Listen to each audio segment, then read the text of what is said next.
Shall I shout? Okay. My name's Fred. I've slightly changed my presentation yesterday. I'm going to talk about the place and city place. So one of the things that came out yesterday is that you all do great projects, what I would call citizens projects. I worked in government and I work in research, but I hate universities and I hate government. I try and act as a broker so that, because what I think is really interesting stuff comes from citizens and it doesn't get recognised by the government. So what I try and work on is to create tools to explain to government the great stuff that people do. So for me it was really stimulating yesterday because you have projects that I can take back to people and say, look, this is what things should be. I'm currently working on this, and that's on City 2.0. So what I'm going to talk about, so I'm going to talk about what the places are, some history, this project and what that ties into it. City 2.0, a citizens project I'm working on. How many people have heard of smart cities? Sure. Smart cities? Okay, so the big tech companies are trying to redesign cities so they can sell more tech to the city, and it's to sell technology. It's a 1.6 billion pound, 1.6 billion euro European project, but they're excluding people from the process of that, and I'm trying to design tools to bring people back into that design process. I'm a fellow of the Royal Society of Arts because I mostly get kicked out of universities, but I've been made a fellow. I'm a research fellow at the London Knowledge Lab because I know how to talk to government, but mostly what I do is social improv. A lot of what I do came from work we did in Lewisham in the 90s, which was the first local authority, part of London, as Paul was explaining, to say, actually the internet can change the way citizens behave. So let's see what we can do. What does the citizen let us do? And it's a kind of crowdsourced project with the people of Lewisham. And we developed a number of green projects and a number of internet projects, which was so interesting that I got a job in the government. I was head of community projects at Lewisham College, which was about outreach between education and the local authority. And I worked for the government for 8 years on how to build digital community centres, because I was the only person that knew how to do it. And what I learned at that time is nobody in government knows anything, so you just have to improvise and make stuff up. Although I worked in a lot of ministries, as you can see from that list there. I noticed yesterday that your validation comes from your projects. I don't normally say this bit because I say people I'm some posh guy with connections. But actually, I started by being involved in the longest occupation in UK history. We occupied the university for 5 months and occupied the canteen and ran it as a workers' co-op for 5 years. And so everything I learned came from running a university as a social anarchist co-op. So the rest of my life has been trying to create social anarchism wherever I go. So that's kind of my modus operandi. Do stuff, reflect on it and change. I don't think you teach people. I think you have to do stuff and you learn from that. You learn from reflecting on doing mad things, like everyone in this group does.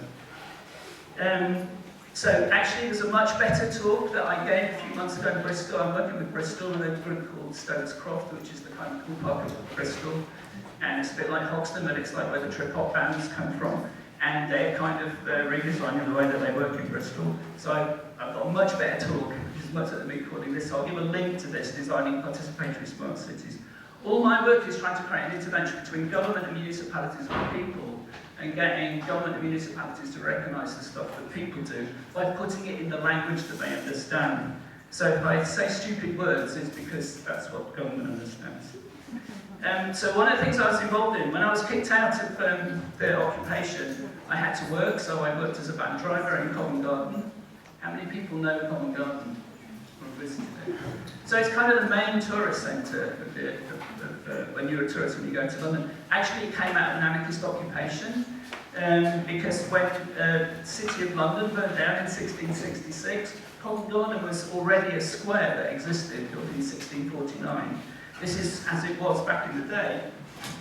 Effectively, it was redesigning the city around squares where the square itself was a third place.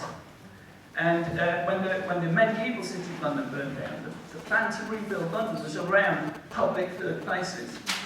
But in 1971, because it became the free market, free veg market, I used to deliver stuff free bags.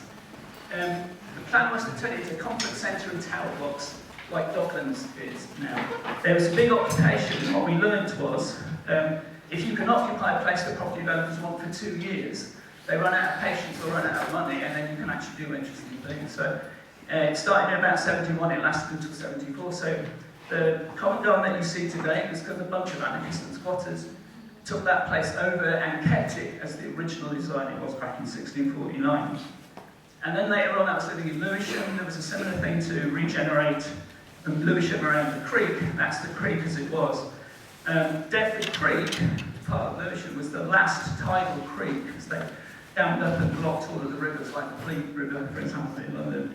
And the plan was to turn it into a high-end marina, like Chelsea Marina.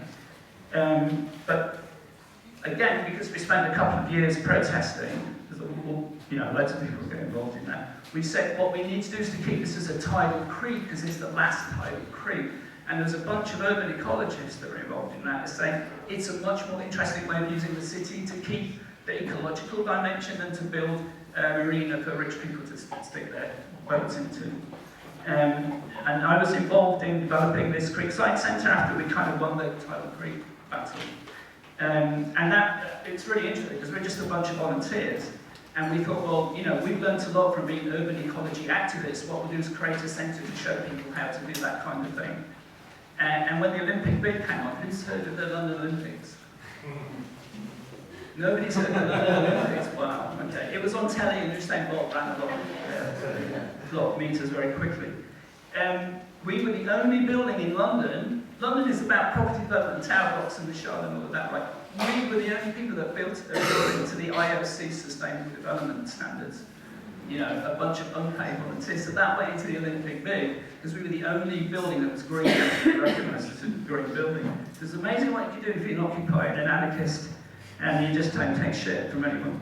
And this is Paul's project. One of the things that came out of keeping the Tidal Creek is the Riverways project, is that they diverted the Tidal Creek into various parks and turned it into an ecology centre. Lewisham is often thought as being the poorest borough in London. People in Westminster will get on a train because in 10 minutes they can get from the Houses of Parliament into Lewisham, which is the poorest place to live in London. And that is the middle of the poorest place to live in London, thanks to Paul, thanks to some other crazy people as well. So that's... And recently, we've just been celebrating on the BBC on the Culture Show. After 20 years of struggle, this is what happened. A guy from the TV came up and reporting on all the work we've done, said, out of nowhere, suddenly, Deptford is a cultural centre. Does anyone recognise that building with the cultural regeneration? It's the Laban Dance Centre. People know the Laban Dance Centre? So what happened is, so we had the anchor building that Manuel talked about yesterday for the Creekside Centre. But also there were lots of abandoned warehouses because it was by a river. They got taken over by artists. It became an artistic centre. There was a thing called the South London Art Walk that happens once a month, which is all the galleries stay open late in the evening. And BBC heard about it and said, out of nowhere, this place has become cool. I'm an anarchist, and I learned everything I did about building cities from Hopkins. It's fantastic. Well, anyone been to Barcelona? I think Barcelona is cool. Barcelona is as cool as it is because it was kind of anarchist co-ops running about 75 years, about 1875 too, until Franco came along. But the basic design of Barcelona is kind of anarchist. So let's say some stuff about the third place. So anarchists are actually great at organising stuff, it just takes a long time for the change now. So back to the official talk that I was going to give before I found you were all anarchists, so other potentially from the government. So third place means not the home, not work, but it's a place where you go to build community. I'm talking definitionally here, you can disagree. So I'm interested in how do we use digital society tools to create new communities. I actually was head of community programs for the British government, which is an amazing thing. They put that in to build community in the UK. Wonderfully, when we were doing our work on the toolbox for the Uzun project, this is what Daniela put up, thank you Daniela. Step one in her project is sharing community through participatory governance. So that's what we're doing in the European project. We're trying to show ways of doing this. So getting serious, this is from Oldenburg on Wikipedia, because I'm too lazy to find the real authority. And Wikipedia like me, so that's okay. I don't like them. Characteristics of the third place, it should be. So this is a bit of a kind of taxonomy, and I'm against taxonomies, but a kind of taxonomy of what third places have, and there's some interesting points here. Free or cheap? Provides food or drink, I think you need to do more. on this story. It's accessible or proximate to users, so it's about locality, and I'm part of a research group called Learner-Generated Context Research Group. We're interested in using new technology to revitalise context and transform context. So for me, context is a big word. Third place is, so all of our projects are very location specific, and that's a really important dimension to what they do. Have regular members. You can find new friends and old friends there, and that mixing of the news is important. It's a welcome and comfortable place, and really important, I think, has shared purpose and value. At some point, you need to articulate this, especially if you're talking to municipalities and government. Another dimension of this, the key features of the third place are that it's a neutral ground, that it's not owned, so it's not a gated community, it's an open community. Really important in the UK, where we still suffer from this idiotic class system that means that drunk members of the Bullying Club from Oxford basically run the English government, you know, Boris Johnson and the Prime Minister and Chancellor Sheffield. We actually have problems with getting rid of hierarchy, so the great thing about third place is that it's non-hierarchical, and typically British pubs are places that you go to meet people from other classes and other things. You know, you share an interest in beer. I used to work in a real ale cooperative, making organic beer, but don't anymore. It's accessible to everybody, so, you know, barriers to entry, it's not a club, and it's a place for conversation. I think all of society comes out of conversation, and education comes out of conversation. So places that you can create where you have conversation are really powerful. So you could describe it as a public space for social mixing. And one of the things in the Uzu project, we're discussing values, is that we're trying to create transformative places, and our academic, Manuel, who's not here, so I should be rude about him, says you can't create transformative places, and I'd say yes you can. Actually, that's what third place is. It's potentially transformative because it's a mix. Because I do a lot with digital, but interested in the digital parallels to the third place, and there's a great woman called Caroline Haythornthwaite's done a lot of work on social networks. Not so much social networks as we understand it, like Facebook, but the networks of people being social. And a thing that comes out on both of those dimensions is the notion of strong ties and weak ties. How many people have heard of strong ties and weak ties? So what digital social networks enable is a lot more weak ties, i.e. people that you don't know, but for some way you've got some kind of similar like if it's Facebook. And there's some research, but I couldn't find it to give you the direct reference, but there's research that shows that innovation, which is the buzzword that everybody's interested in, or creative change or economic change there's a sweet spot where you have a useful mix of strong and weak ties, so people that you know and people that you don't know. If you're in a group with everyone you know, you will think the same, you tend not to do anything original. If you're in a group with nobody that you know, nothing gets started, so you need a mix of the strange and the familiar. So I see that third places, if you divide them right, in offering community, they enable change. Enable's a big thing, we try and enable stuff happen. That's a lot of stuff from an American guy, so I'll ignore that. But it's useful. One of the things we did, so I was working in government, and we were creating these kind of new centres. We got some money to research it, well, no interesting story, but I won't go into that, to find out what made them work. And they were not formal places, they were kind of new places, kind of drop-in centres with digital tools. And we got some great researchers involved in that, who, because it was something new, used an approach where they didn't ask people questions, they just got them to tell stories. And to cut a long story for sure, we found that what made the community centre work was not having a learning agenda, but to reflect the local needs, to have what we ended up calling a community development model of learning. That if you said to local people, we've got a new learning centre there, they would come to it if they could see that that community itself would benefit. So if you had pressures, if it was training people getting back into jobs, or actually they wrote the curriculum of what you did. And I gave a talk in German to this at the Digital Integration Institute. I'm not allowed to talk about England, but the Germans will listen, so hello to Christoph. We actually developed a model here which you might want to use.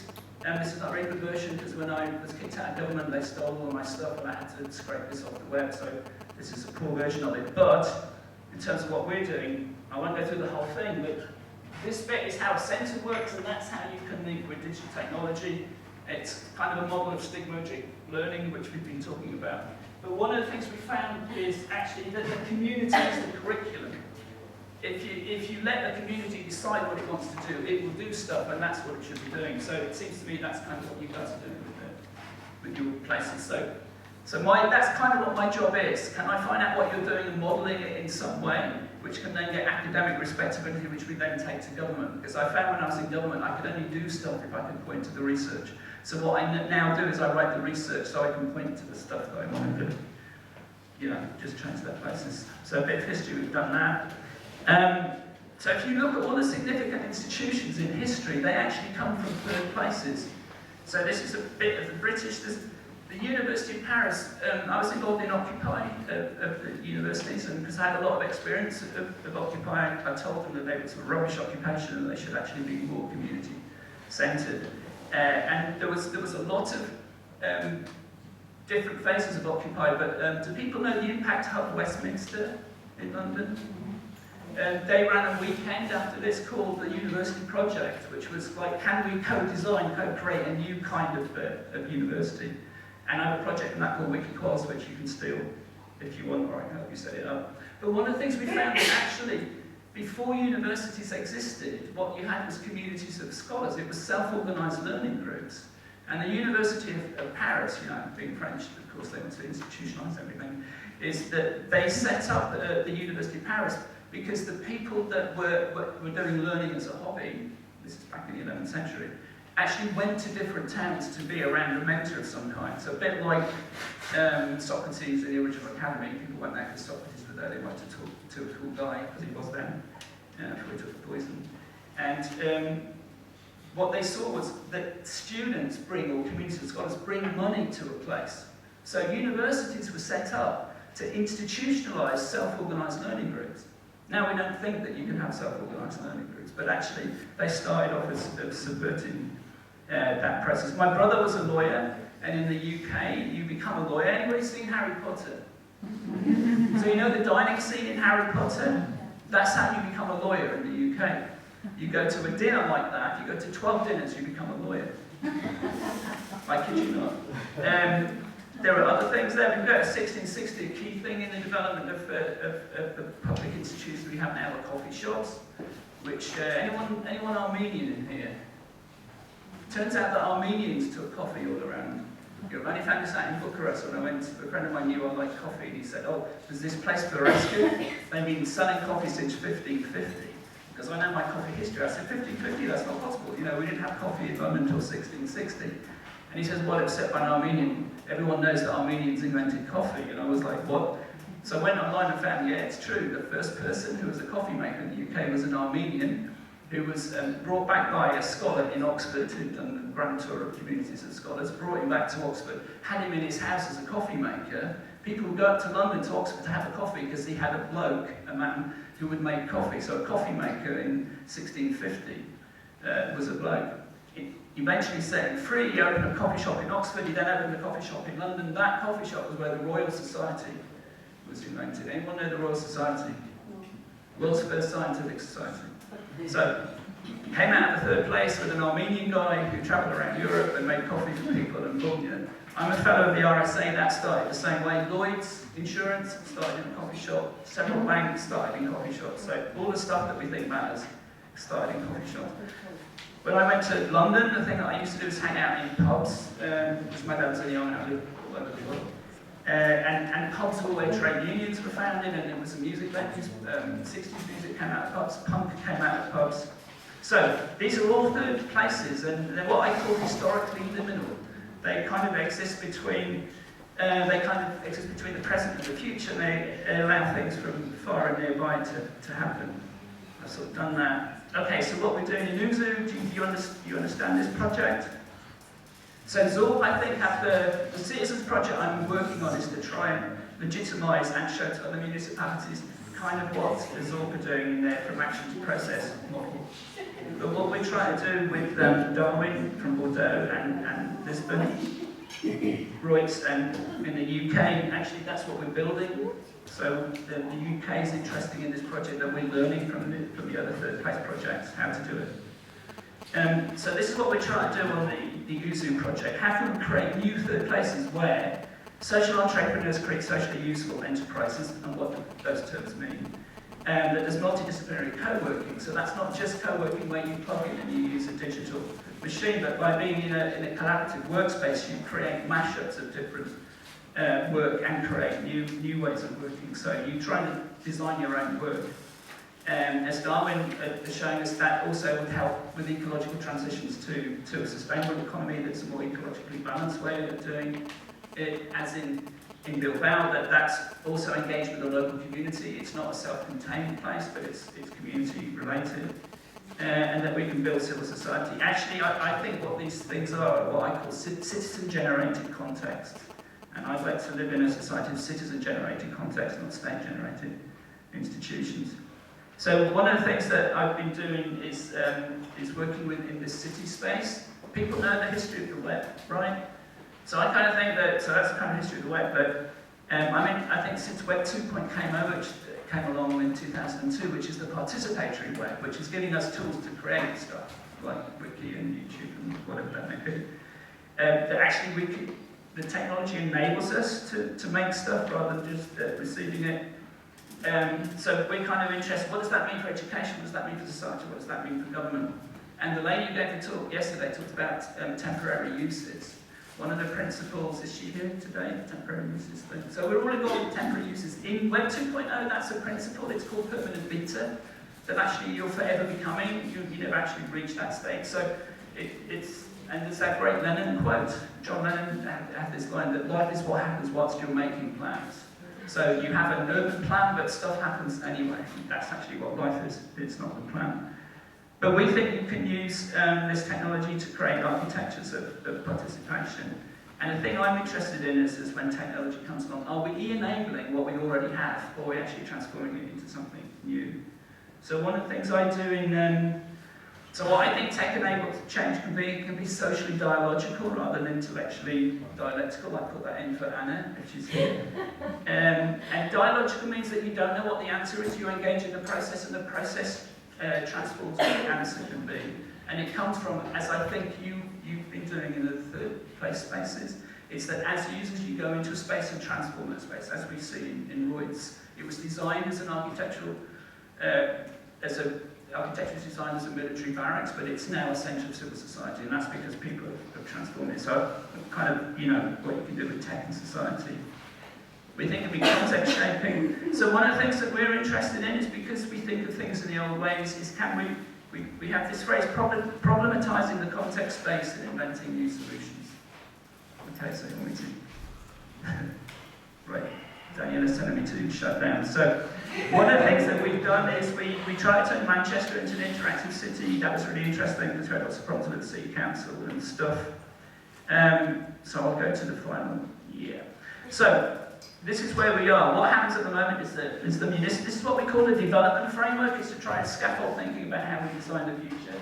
So if we think of the city as being a city, institutions, a street, and strategies, what we have at the moment with municipalities are City Hall, that we think buildings are all about bricks and mortars, that we engage with people on a tarmac level, at the street level, but that actually it gets dominated by cars. It's kind of car-driven, and it's all captured in an urban plan. What smart city tech companies are saying is, actually we have real-time City Hall, which they have in Rio, but actually their idea of a real-time City Hall is so you can have faster traffic flows, and you can find out when a riot's going to happen before it happens. And I always say, actually, you work with the people who are writing, you might not get a riot. You don't need to have data to tell you when the next riot's going to be. That it's clicks and mortars, it's links between institutions and the web in various ways. And at the street level, you put Wi-Fi and digital in, and it's built around an urban vision. We're saying, actually, you can do more with that. With Web 2.0 tools, you can make a participatory rather than a smart city. That you can have a distributed city hall. Actually, using the European principle of subsidiarity, you take decisions at the lowest level you can, you spread it out into the communities. You can build architectures of participation, which means that people can engage with the management process, not that management and people are a separate thing. You can bring them together. And with various tools, you can have context engineering. You can have context engineering tools which helps you shape that process. And actually, the vision of the city should be collaborative rather than planned. And that's it.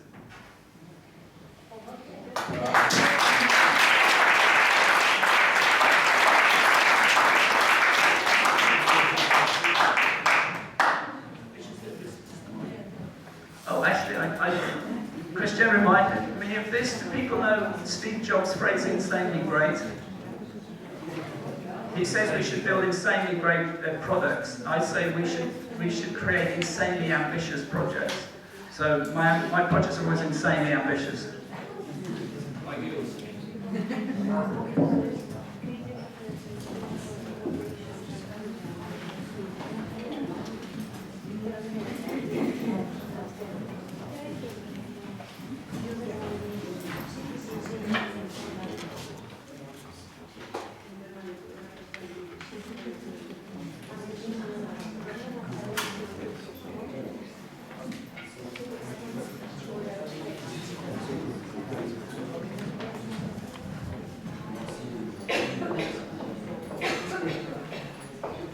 Good morning. Thank you very much, Fred. I think I'm going to tell something very similar to what you've told from another point of view. My name is Christian Weiler. I'm an architect. I was also the coordinator of the first phase of the Origin Spaces project, which was the research phase, and we're now into the second phase, which is the toolbox phase. So there's new kind of coordination on that phase, but now I'm here more or less as a practitioner, as an architect, as a designer. I'm Dutch. I've been working in France for 12 years, so I'm kind of a cross-cultural hybrid being myself. I have a question also to know a little bit about what the audience is. How many people work in the creative industries? Can you define creative? Okay. No, that's a good question. How many people work in design? Not so many. How many people have a paid salary, who have an employer? Okay. And how many people are entrepreneurs? Okay, so because I think there's a question about governance, and I think also Fred, you might have mentioned it in your presentation, that there's a sort of a post-governance situation where we have to mix individual motivations with collective objectives, and I think for a lot, the only way out of there is going into an entrepreneurship. And this is also my context, this is my condition, and then I have to develop my business, and I have to do this with a certain mindset. I was invited to present on the subject, not only of what you've said, a number of keywords, but I missed sustainability in it, and I think probably for green history it's a big issue. For me it's a very big issue, it's a very big motivation for a lot of things that I do. And the presentation is called Return of Real Space. It links a lot to the technology that Fred has very well introduced, saying that in the 90s when I was doing my studies, real space was this buzzword because we had immediate access, immediate online access to all kinds of things. It's created a connection, a communication connection, that created new communities that you're all introducing. But I think there's also a sort of a backlash where these communities reinvent the need of meeting in physical spaces. My quest is a little bit to know what is the actual value of physical space as a community element, as opposed to, or maybe more or less complementary to new online communities. And it has two parts. One part is sort of a peripheral vision for understanding the kind of complex situation. Architecture and urbanism always has to deal with everything because everything takes place in space, everything we do. And that's why I was asking, who is a designer? You can be a researcher, you can be a servant of many different kinds of services. If you design, you have to know what already exists and how to project that with that existing language into an uncertain future. And the transition that we're going through makes this uncertain future more and more uncertain. So how do we find a way of having a collective vision of that future so that we can do it collaboratively? So that's the part that says co-authoring space community for space planning for community resilience. A lot of things have already been said. I'm going to try to make a small contribution to that in my way. This is an image that I like very much. It's also partly the history of collaboration already has at least, well, it has an endless history, but this is an architectural project of Caesar in the 80s, and it had come 10 years out of the occupation of Salazar. And you see these women who have that timeless culture. They are doing their daily life. And then there's this project inscribed in the landscape, which is a sort of a comment, no, it's not a comment, it's the announcement of a future. It is a solution for a housing problem and of hygiene situation. And these are parallel times. In fact, the women who live their daily life and the architects who have to develop with governance and with everything else, new solutions. And this was a collaborative project. It was a cooperative, and they built this project for over 30 years. Very, very laborious, very, very difficult, but very inspiring to me. This is something else that didn't work so very well. I'm going to try to tell you a story about how the article that I was, the title, The Return of Real Space, was an article I was invited to write about the systemic condition of urbanity. So systemic, I'm going to make it very short, systemic is interlinking dynamic systems. Meteorology is a very good example because you have air currents with temperatures, with air pressures, with hygrometry. They interact with water currents, they interact with land masses, and all of this creates clouds or not clouds, and rain and not rain. So these are interlinking systems. And the systemic situation also exists, of course, when you talk about economy and ecology and governance and social inclusion. Here is something that did not work, but I'm going to try to explain how we got to there. And it includes all kinds of different phenomena of society. So here you see some painted, classical painted images of Paris in the beginning of the 19th century, halfway, yeah, about infrastructural works on the quays to receive boats, about food distribution in the markets. And here we're going into photography, it's a little different, but you can see the mobility situation of Paris. Paris, from the 1830s to 60s to 90s, went from 1 million to 2 million to 3 million inhabitants and onwards. So it's an incredibly rapid urbanization with an enormous and non-high-tech solutions to developing the city. So what Haussmann did at a certain point said, we need to have air and light in these houses, we need to have access so we can have safety, and we also need a sanitary system, so we need sewage. So all of this is also, it has an aesthetic result, but it is also a technical need to intervene in an existing situation. And at a certain point, there's a lot of promise from technology coming. Electric light, elevated transport systems. And at a certain point, photography takes over what painting was doing, registering reality. This is Daguerre, who made one of the first photographies in his very early period. He also registered, or his technique registered catastrophes of that society. I'm skipping from society to the arts because the technique of painting was useful for depicting reality. When photography came over, art needed a new agenda. So in this same period of industrial revolution, a very fast transition, there's art being first classical, becoming impressionist, becoming expressionist. I'm going to carry you into this artistic, totally liberated and totally anarchistic and independent development, which has a lot of influence of how cities have become. So you see Vincent van Gogh adding drama to reality in an expressionist way. And then we're going to Mondrian, my fellow countryman, who adds drama to a windmill and then to an apple tree. And then he keeps on studying this idea of an apple tree. Cubism is a new phase, and all these art movements communicate and develop together. And we're going into an abstraction, and this is parallel to Industrial Revolution. In a way, this is a Taylorist painting. It is going to reducing to the minimum necessary effect to get the maximum message. It's seeking essence. And of course, architecture is part of that artistic or hybrid practice. And there is it's impossible to distinguish these things and say, what is the promise of art in this technological revolution? And how do the formal mechanisms of art feed back into this creative art of architecture? So this is the Barcelona pavilion. This is 1929. seem completely timeless.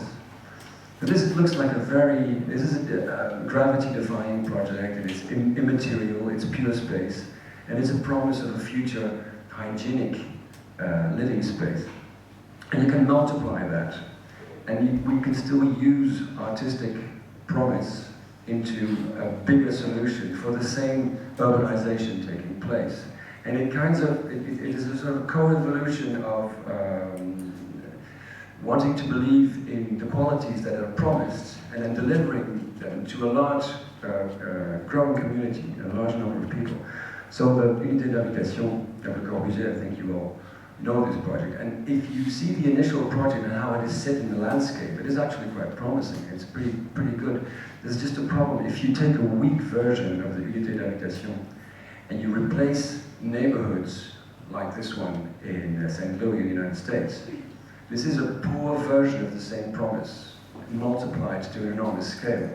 And this was built in 1956, and it didn't work, so I had to get away. I'm trying to get you through time and through different notions and through different languages to see that all of this takes place in space. And this is what I call systemic in trying to figure out how society works in these historical conditions. But what are the conditions today that we have to deal with? These are all backgrounds that we have to confront ourselves with that require transition for social inclusion, for economical sustainability, global trade, housing issues. This is actually a Chinese mafia-led community that was a spontaneous emergence. It has been taken down because it was not so very safe. These are the questions of global warming, social unrest and violence, and the fact that tourism still takes place. You know, these parallel developments that are there. And as you already also spoke about the smart city, I'm going to add a little image to that. How do we provide well-being to citizens with all these background contexts? What is it that they need? And in a technological sense, you can quantify it. If we make a smart city and we wire everything together, we can make sure that all these denizens have access to what they need, and we can monitor their consumption, and we can maybe regulate it so that the night and the day, etc., and everything becomes interconnected. But my question is a little bit what the position of the citizen is in that kind of technology. So technology is a solution. It always has been, and it will always be. It's a promise also, and it's also leading us into thinking in a different way. So these are networks. And this kind of global network thinking has probably led to thinking of network organizations. So these are trade routes on sea and on the air, IP connections. This is a 1925 map of telephone cables. So it's been going on for a long while already. And my question is still, what can we? You can think about the connections, and you can think about a lot of ecosystemic words, like ecosystems and resilience and all these kinds of buzzwords that we use, and they actually have a lot to do with where they originally came from, with natural sciences. Resilience is first something in natural sciences. So this is the Darwin, it's not for nothing that the Center in Bordeaux was called after Darwin. His first sketch, 1831, at the same time Paris was going through a big boom. And he draws out this map of a network. So this network is something that is instantaneous. At a certain point, some species are connected, but it's also evolutionary, so it's also a dynamic system. And then we can go into this kind of more complex visualization of these networks. This is a study that was done because fishing industry said, we don't have any cod to fish anymore because the seals are eating all the cod. And then research comes into place and says, well, actually it's not the seals who are eating all the cod, this is public pollution, and it starts at the bottom. So there's a whole myriad of interconnected species, and there's an interesting piece of research that I ran into when I was doing the article, called this diversity stability debate, and I was glad that Paul mentioned diversity yesterday, and I think it's interesting to know a little bit more about this diversity. And natural scientists say that If an ecosystem has a wider variety of species, it is more resilient because if you take one out, the system doesn't collapse. So it's a little bit cruel because you can't think of society and taking an element out.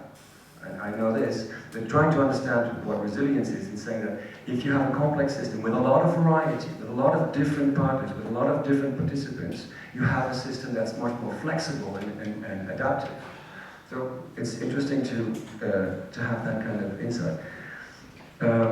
This is private consulting to United States international politics using the same kind of visuals, saying that if we want to have a local political agenda and we want to have stability in Afghanistan, we will have to do with a whole lot of things, including narcotic agendas and financing structures. This is going very far, but what I'm trying to say is that they are connected.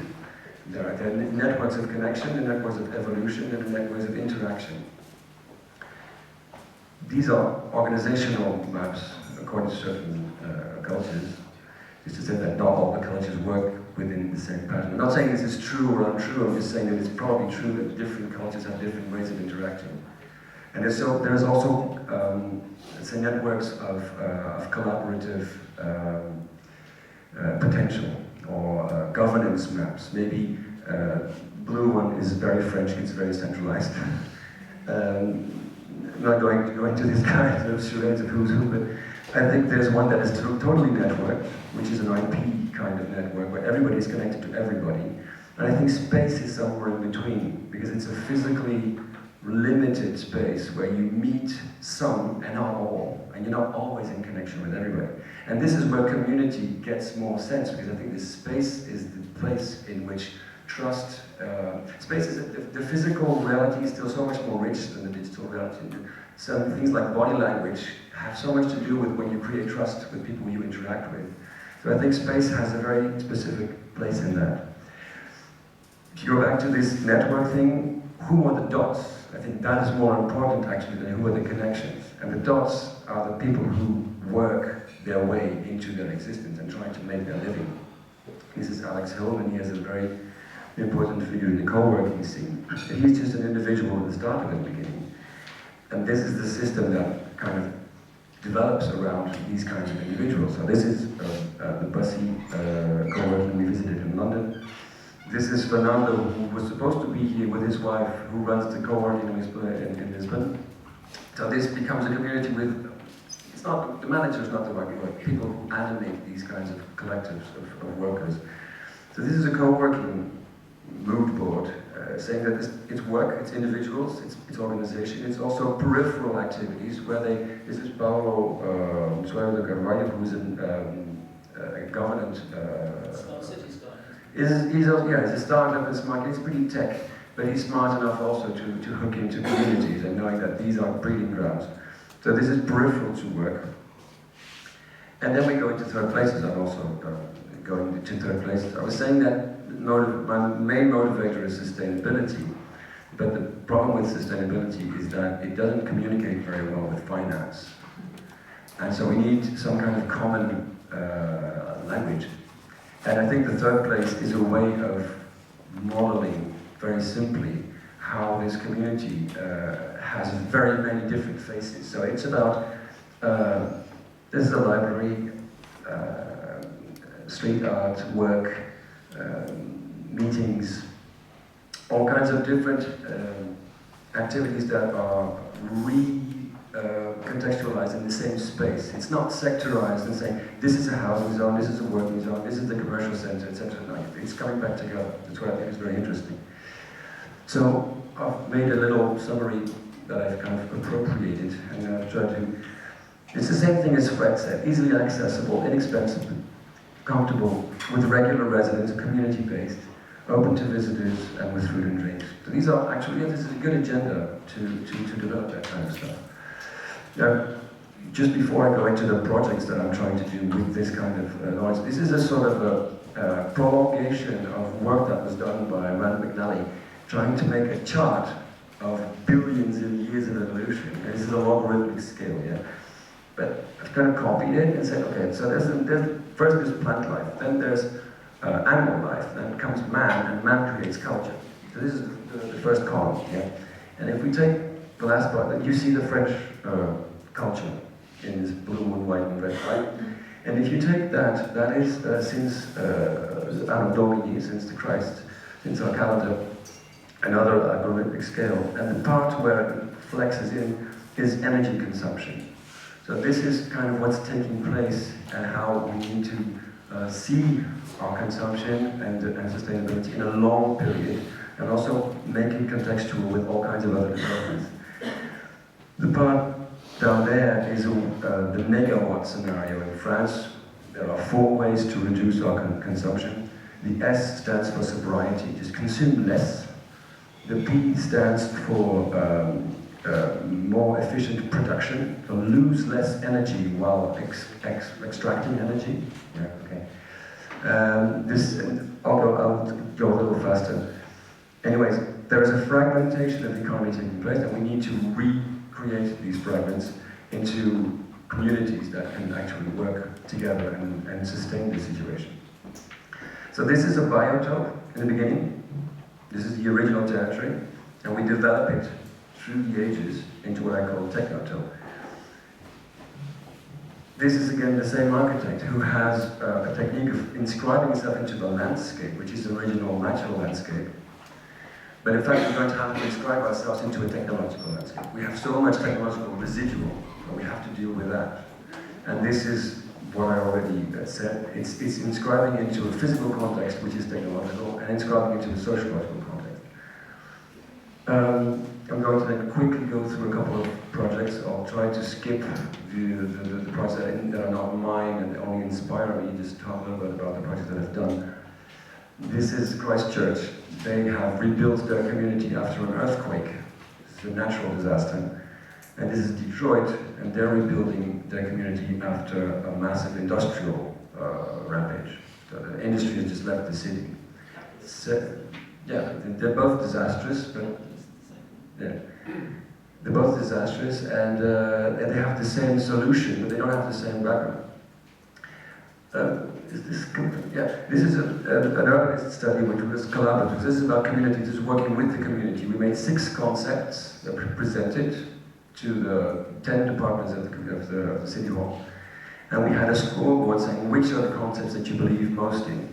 And from that part, we started to develop a cartography of all the impacts on the site, and then developed a formal intervention that was actually put on. Can you see the yellow patches? Which is where actually the soil was the most adapted for receiving construction. And this is a visual impression of what that element could be like. It has a historical background and it has a landscape background. And it's trying to, it's a good example of how we develop this design, not as designers, but together with the designers of the municipality. Also, community work should maybe learn from other design disciplines. Stakeholder maps and customer journeys are used in user experience development in web and in product design and service design, and I think it's a good lesson we can learn for architecture, trying to have tools to do this collaboratively. I can't go into the detail, but this is the positive and negative experience of somebody buying a cell phone. So it's a trajectory of experience, and I think architecture should maybe also look at that. Mixed use, this is a massive project, I won't discuss it. This is Darwin, third place, mixing use. And this is a commission that I had very recently to try to imagine and also financially estimate the work that needs to be done for a sports rink, a sports arena, and to make it into a theatre venue as well, reversible. So there is a very small physical intervention, totally strategic, for one and the other to exist, and a couple of visuals to imagine what that space could be like. But mostly it's also an enormous Excel sheet of saying, if you choose this, it costs you this much, and it has to do with... So it's a lot of... The process is very easy, but it has to be somehow supported with actual financial models.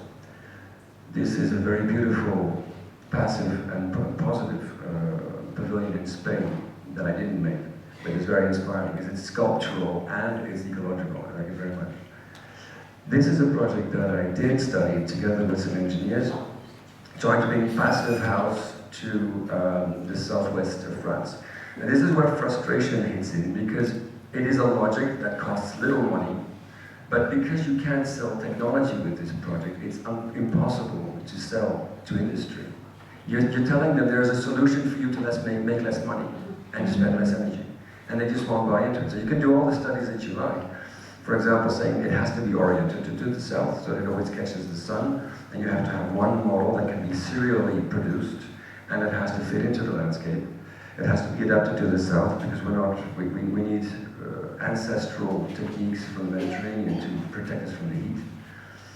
And this is a model where it says, if we could just make a simple envelope that is prepared to be passive, with simple interventions, we can upgrade this house that somebody has bought with his very dear money, with a bank account, etc.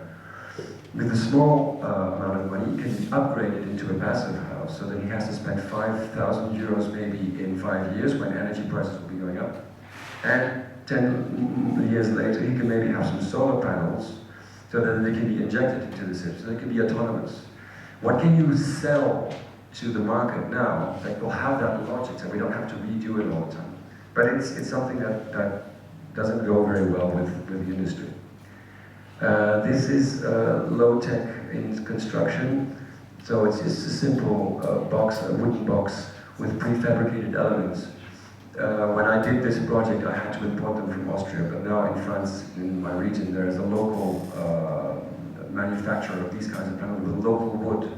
So I've experienced this technique now, and I can propose it, and it makes my job simpler because all the holes are already in place. I don't have to explain to the plumber where he has to put his stuff. And then the adaptive part. This is the minimum viable project that Dinko was talking. Dinko? Yeah, was talking about this. It's just a small schematic saying, I need a car. How do I make a car? Well, I need a wheel, and I need a frame with another wheel, and then I need a body, and then I have a car. And all the steps before you have the car are useless. And the other scheme is the same thing. I need to move. I can do it with a skateboard, or with a trottinette, or with a bike. And so you're upgrading the same solution towards an end solution. And that the meantime is always occupied, is always functional. So there's a technical way of looking at it. There's also a physical, spatial way of looking at it. This is in 2001, the cultural capital in Rotterdam. It's not my project, but it was very nice to have this kind of a symbol on the roofscape in 2001 for an event, changing the minds of designers, saying it could be something that we can then extend into a physical and permanent development. And this is actually a property developer who had the permit to build a very large pavilion on the roof. This is a project that I did do for the cultural capital. This was their headquarters. This is a temporary use.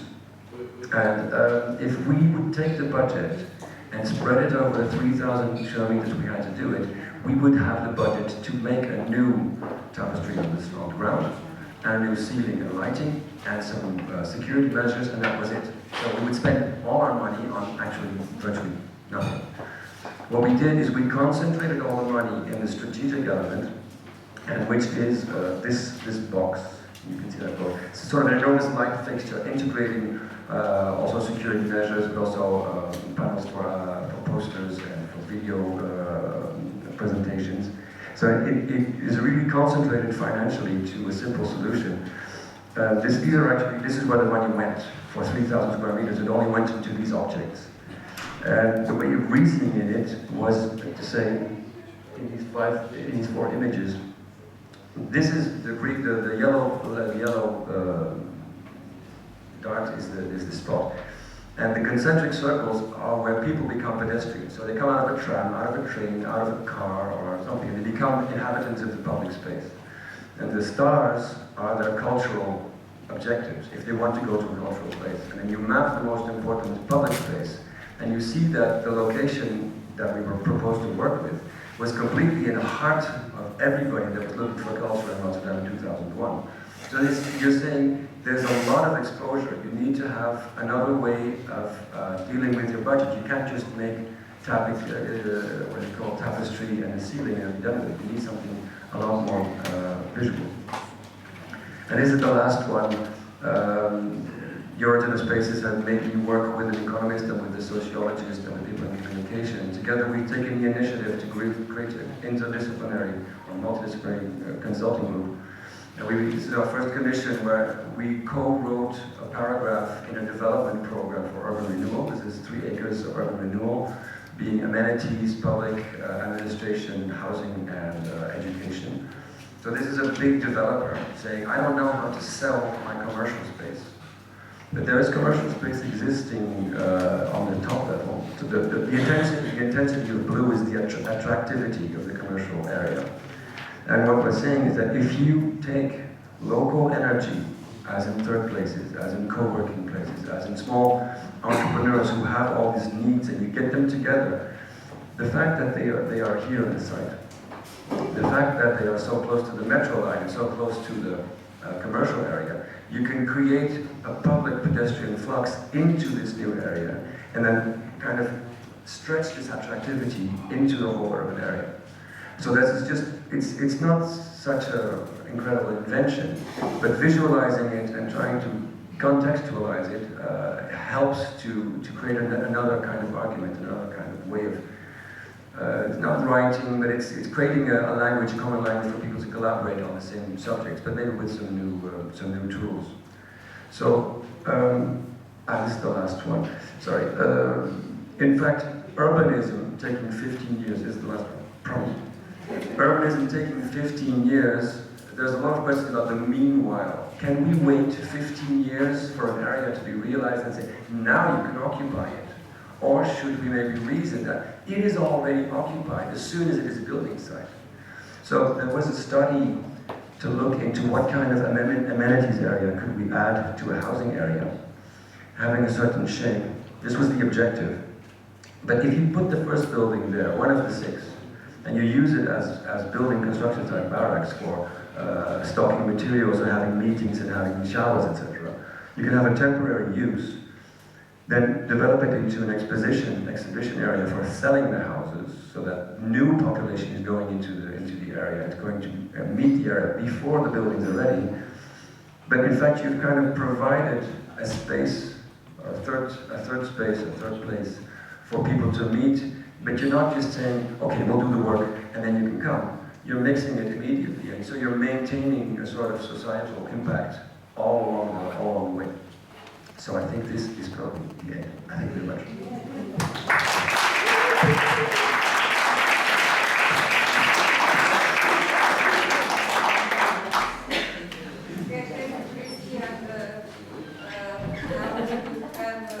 Presentation of Rojc from London Bureau of Croatia about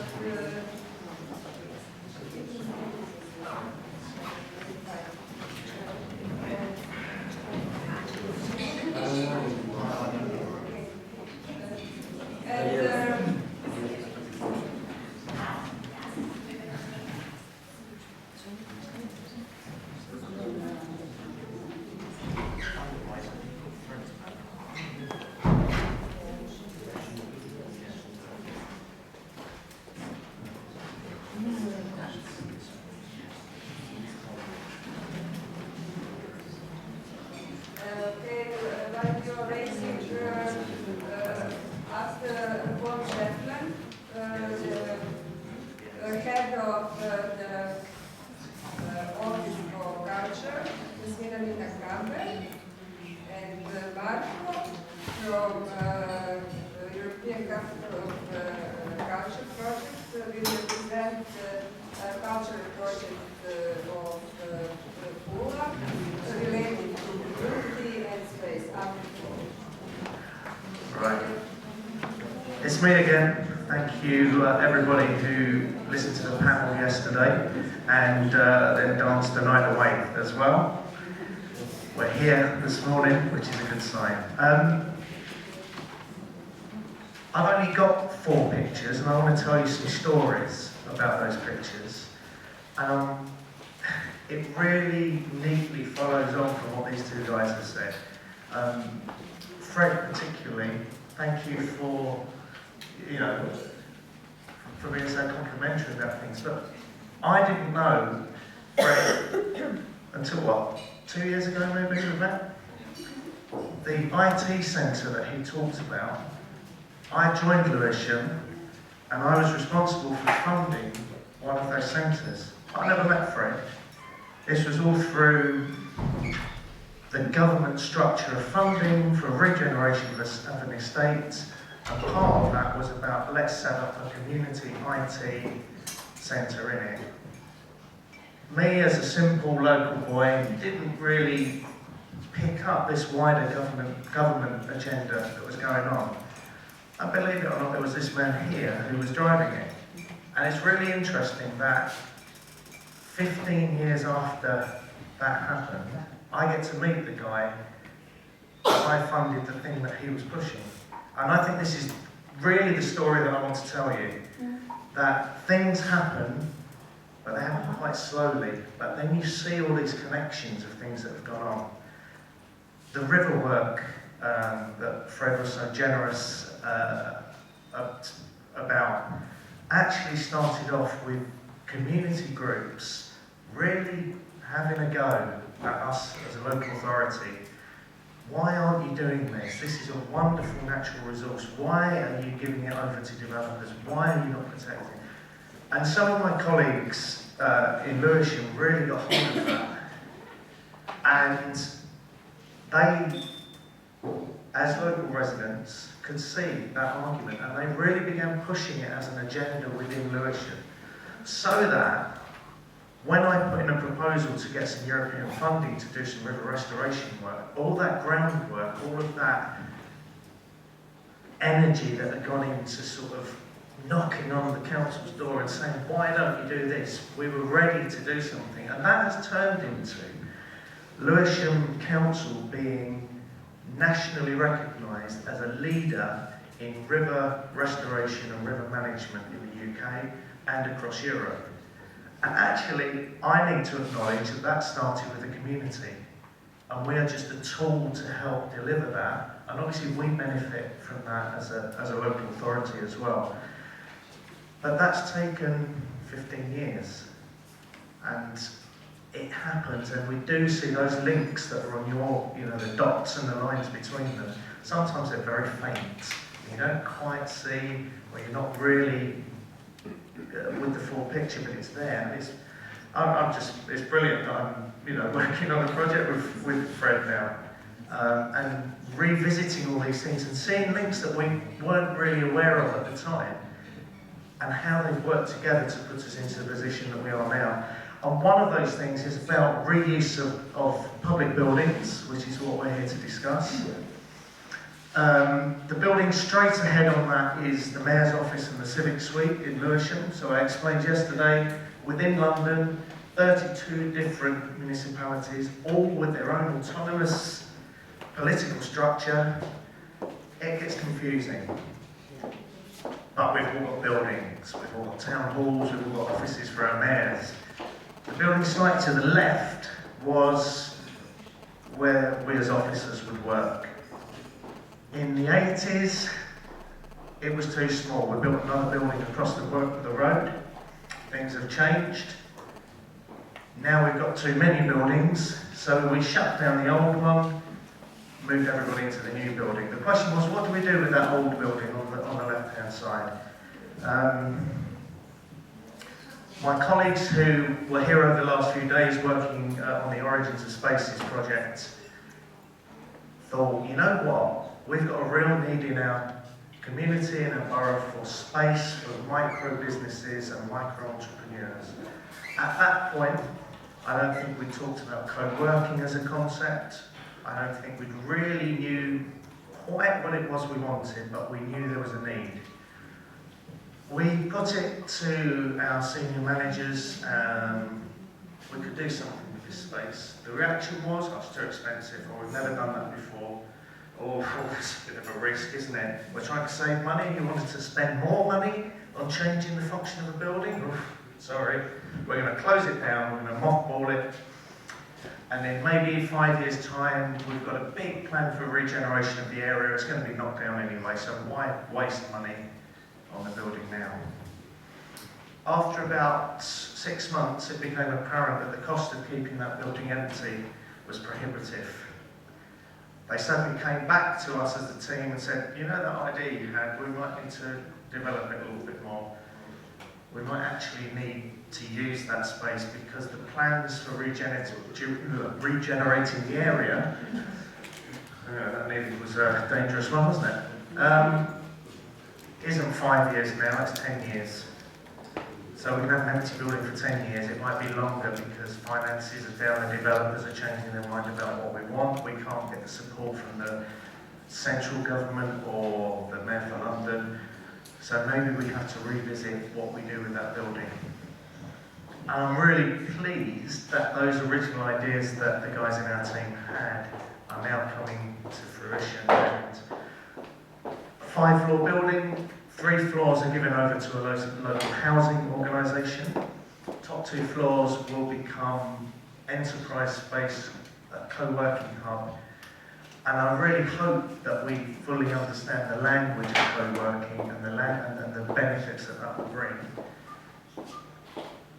And by the summer, if you come over, that should be 2 floors, thriving local entrepreneurs who need space, because we've got the biggest concentration of micro businesses in the UK in our borough.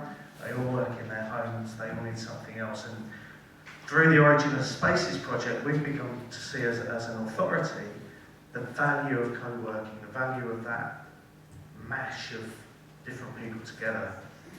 So, next picture. This will be my last one. Fred showed you a mock-up of this. This is, unfortunately, a slightly blurred photo of it on site. And this is, no, that's it, only these 2 slides, you're okay. So this is, again, us as a local authority being influenced by stuff that's going on around and thinking, you know what, we could do something here.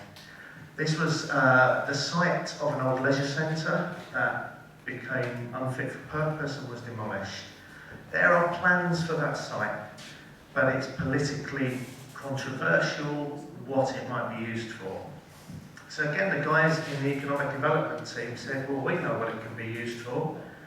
The guys from the housing department said, we've got a real lack of good quality, affordable housing in our borough, particularly for families who are being made homeless.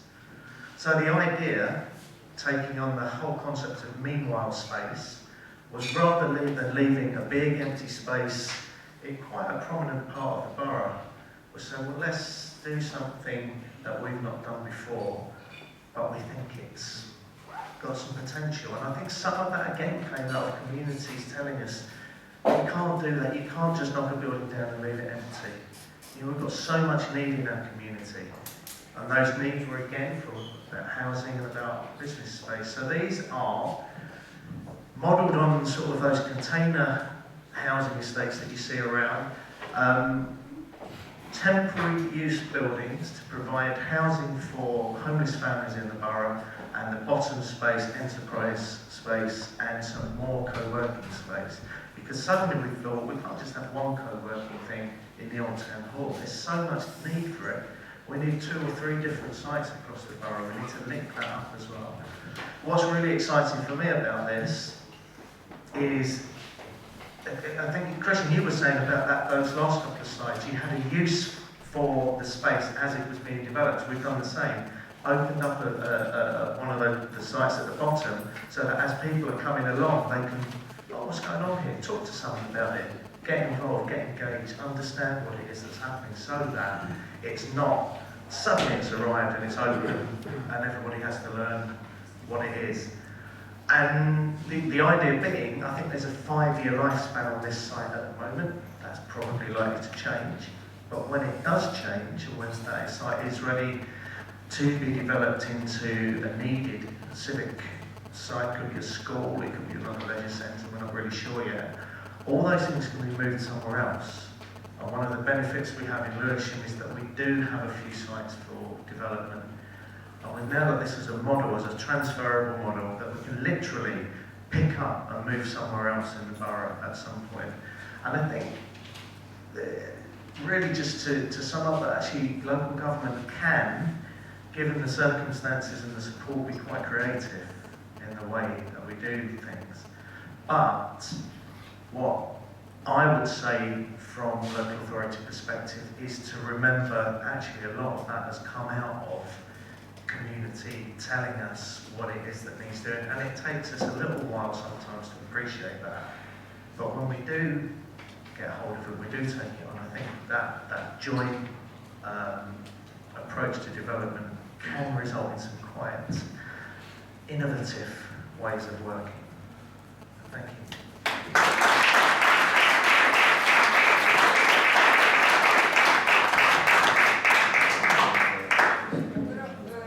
Sada ćemo imati pauzu. We will have a break now and after we will continue. Okay?